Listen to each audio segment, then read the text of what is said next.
ekonomiya sa Pinas, sana na may maging patas para sa ating kabuhayan sa pag-unlad ng lipunan. Limitadong pinagkukunan atin ng pahalagan, mapang-abusong iilan, di na mapipigilan.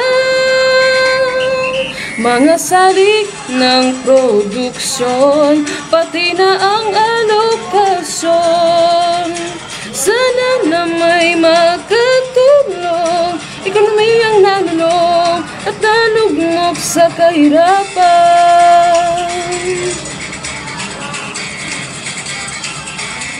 Pagkonsumo ng mamimili, na sila ang pumipili para sa kanilang kasiyahan sa kahit anong paraan.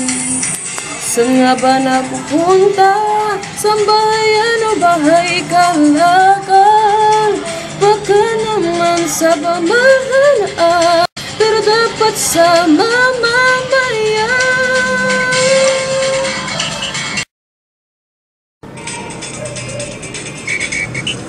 Paghihirap ng ekonomiya, tayo rin naman ang may gawa.